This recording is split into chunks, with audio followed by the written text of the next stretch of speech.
It's estimated that 15 to 30% of wood products come from illegal sources. And illegal logging destroys forests, which ruins habitats and contributes to climate change.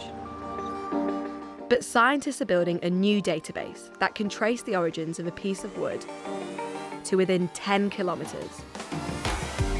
We're more excited about this than any project we've ever done. Could we find a way, by using authentication sciences, to begin to stop illegal logging, which is still occurring on an enormous scale around the world?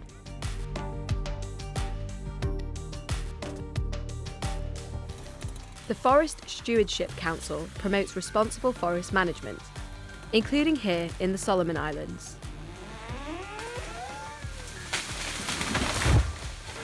But nearby, a lot of illegal logging is occurring.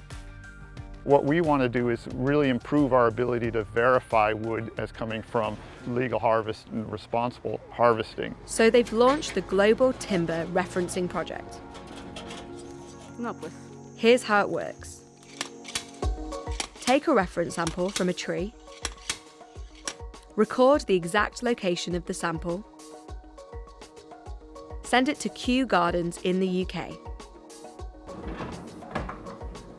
They have a vast collection of timber samples, which they can use to confirm the species of the tree. Send another sample for a stable isotope analysis.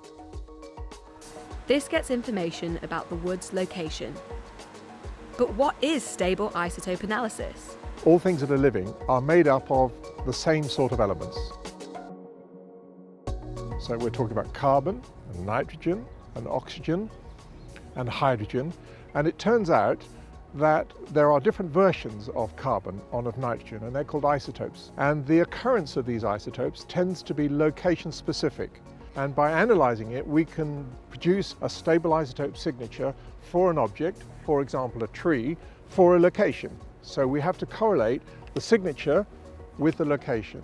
And then we produce a map of many signatures for many locations. You can then compare the signature of a wood product with the database to see if it really was legally sourced. But it's a big project. The FSC certifies 2 million square kilometres of forest, and that's only 17% of the world's wood-producing areas. The quantity and the area which we have to go at is enormous. So this is probably a decade or 2-decade project. And what we want to do is get started with some of the really sensitive areas, and Solomon Islands and Papua New Guinea is one of those.